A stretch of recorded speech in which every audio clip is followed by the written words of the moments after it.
La coopération, une forme d'organisation sociale.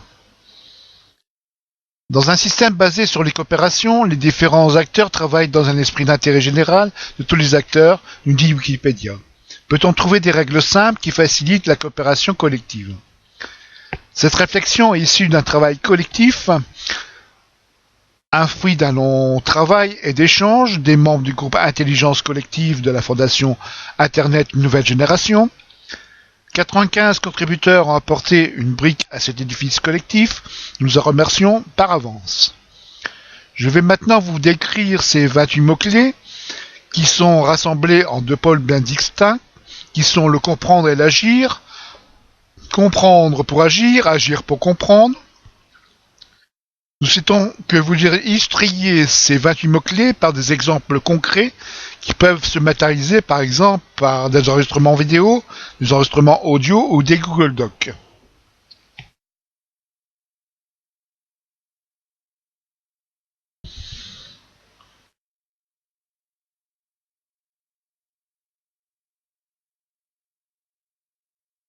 Donc le pôle comprendre, c'est-à-dire comprendre son environnement, sa communauté, son groupe, ses individus.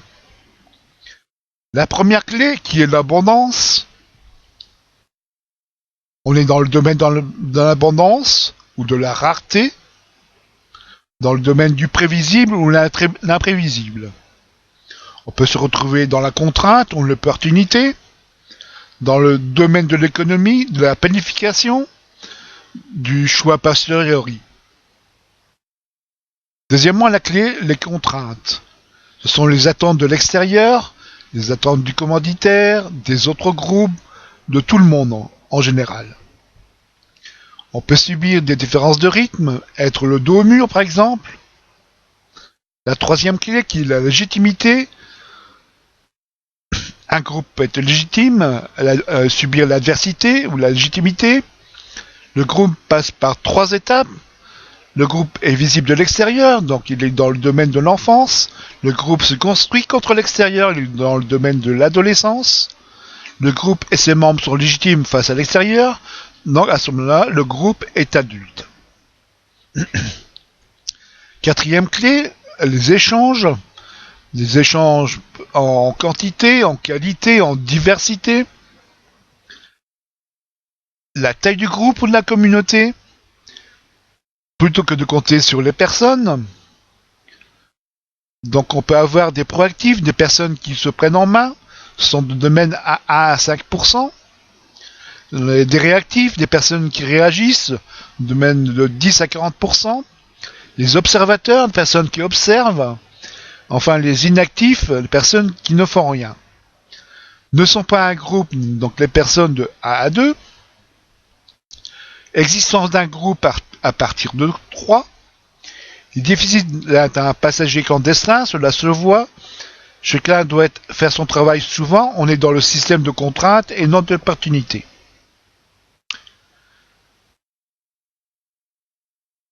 Les groupes intermédiaires, pas très facile d'avoir suffisamment d'actifs dans cette taille intermédiaire, sauf dans le cadre d'un groupe ponctuel. Dans les groupes intermédiaires, ce sont entre le 12 et 100. Les grands groupes, on est peut-être inactif, il y a entre 10 et 40% de réactifs ou au moins, et souvent une seule personne proactive.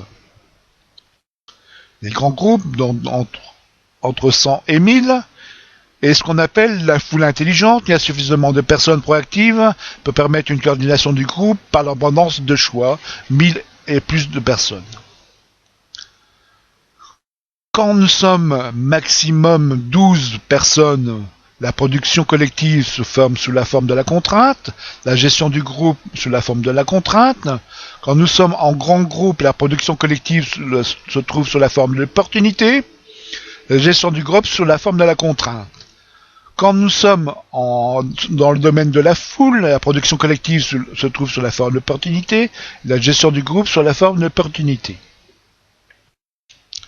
La sixième clé, la vocation, groupe du travail, l'environnement, la communauté et le groupe, le réseau et les personnes. La septième clé, la maturité du groupe ou de la communauté, Le groupe peut être enfant, adolescent, adulte. Il peut subir le syndrome de Frankenstein, vouloir griller les étapes. La 8e clé qui est la culture en ligne, la culture en présence, les règles, normes sociales, la connaissance, l'outil de partage de l'information IEML de Pierre Lévy, la capitalisation des connaissances. 9e clé, la convergence, l'économie de l'abondance. Lorsqu'on a réglé ses problèmes de survie, par exemple, on voit à long terme, on coopère, plus qu'on est dans le groupe, on est dans la grande distance d'horizon. La reconnaissance d'une forme d'habilitation, on a l'estime, le prestige apporté par le choix a posteriori d'un petit groupe, sous le principe de Peter. Le célèbre principe de Peter est que tout employé compétent bénéficiera d'une promotion, ce qu'elle atteigne son niveau d'incompétence, ne bougera plus, conséquence logique de son colère. Avec le temps, tous les postes seront occupés par des incompétents. L'estime est apportée en continu par ses pairs, il est non mesurable. La divergence pour explorer les nouvelles voies, les conflits pour permettre la remise en question du groupe et de la communauté. La 10e clé, l'implication du groupe et de la communauté, plutôt que la mobilisation. Donc, la communauté ou le groupe se trouve dans le domaine de la motivation à apprendre, le sentiment du travail bien fait, le plaisir, le fun, sentiment d'appartenance, la reconnaissance du prestige ou de l'estime, l'utilité, la loi Metcalfe, les freins pour les problèmes de sécurité, le manque de confiance pour pouvoir se désengager. On peut subir un seuil de passage à l'acte, le simple kiss, la réactivité. La 11e clé, la conscience. But, faire converger les intérêts en modifiant les règles. On passe par le domaine de la stigmergie, pas de conscience, l'animateur conscient, les membres conscients, la conscience collective. La stigmergie est une méthode de communication indirecte dans un environnement émergent auto-organisé où les individus communiquent entre eux en modifiant leur environnement.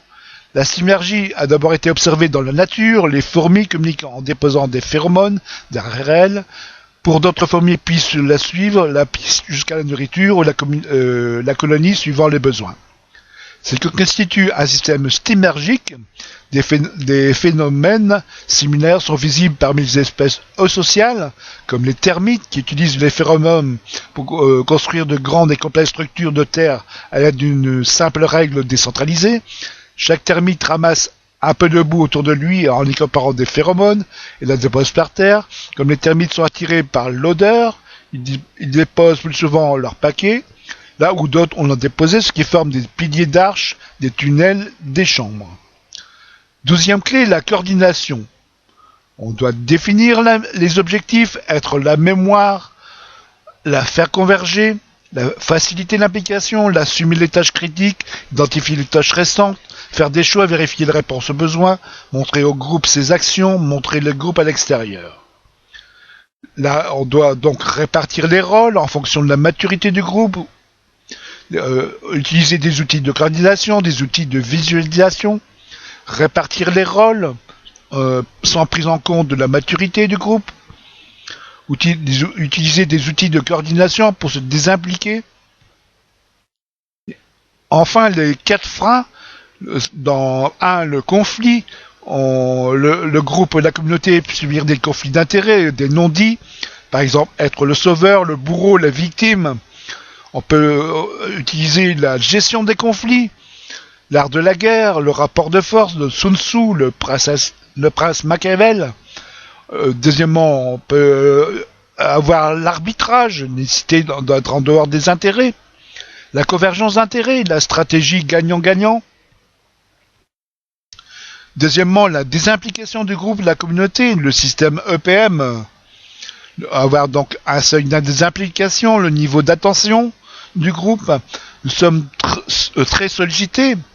Troisièmement, l'agression, l'intelligence collective, la conscience collective, l'intelligence de l'autre, l'empathie, la conscience individuelle, la coordination des intelligences, l'intention du coordinateur, l'intelligence en essaim, la stigmergie, l'auto-organisation. Quatrièmement, l'incohérence du groupe de la communauté, diminuer les tâches critiques et gérer les tâches restantes, la stratégie des 3 C. Un système peut être à la fois complexe, complet et cohérent. Sait-on faire un système simpliste, les deux camps? Sait-on faire un système incomplet qui décide pour les décideurs? Sait-on accepter une part d'incohérence? Deuxièmement, le domaine de l'agir, la première clé qui est se documenter. Le groupe va partager ses savoir-faire, ses codes sources, ses logiciels, par exemple. Deuxième clé qui est le produire des documents collectifs avec un très grand nombre de personnes, supérieur à 100 par exemple. La troisième clé qui est l'événement, comment organiser un événement ouvert au-delà des membres du groupe. La quatrième clé qui est l'échelle, comment passer à l'échelle pour toucher un plus grand nombre, y compris les non-militants. La cinquième clé qui est le démarrer, comment démarrer un groupe. La sixième clé, faire vivre, comment faire vivre un groupe. La septième clé qui est le conflit, comment gérer les conflits. La huitième clé qui est l'autorisation du groupe, permettre aux membres du groupe de comprendre ce qui se passe dans leur groupe et d'en débattre autant que possible. La neuvième clé qui est intégrer, comment s'intégrer dans un groupe, comment aider les autres à s'intégrer. La 10e clé, le comportement, comment se comporte un groupe. La 11e clé qui est l'infobésité, comment gérer l'abondance d'informations générée par les groupes. Et enfin, la 12e clé qui est le positionnement du groupe, savoir quelle position on a dans le groupe. Donc ces différentes approches sont la planification dans un environnement de rareté qu'il faut prévoir pour être efficace. Il faut réguler par le marché et le système de prix, gérer la rareté sans avoir besoin de la prévoir. Il doit favoriser l'abondance des choix pour s'adapter à l'imprévisible et choisir a posteriori. Peut-on transformer son environnement? Si tu donnes un poisson à un homme, il se nourrira une fois. Si tu lui apprends à prêcher, il se nourrira toute sa vie, lui dit Chuang Tzu. Nous avons deux besoins opposés qui sont la gestion des contraintes et la gestion des opportunités. Nous avons gérer les contraintes de rareté des ressources, la rareté des moyens, des attentes extérieures, gérer les opportunités, des nouvelles, la créativité, l'innovation. En résumé, le monde est prévisible et imprévisible, rare et abondant. Pour ce qui est de l'avenir, il ne serait pas de prévoir, mais de le rendre possible, nous disait Antoine de Saint-Exupéry. Les contraintes, les attentes qui sont les externes et l'extérieur, du commanditaire, des deux autres groupes, de tout le monde, les différences de rythme, être le dos au mur. Voilà. Ceci est terminé. Nous attendons vivement vos enregistrements audio, vidéo. À très bientôt. Nous vous remercions par avance de nous fournir ces documents. À bientôt.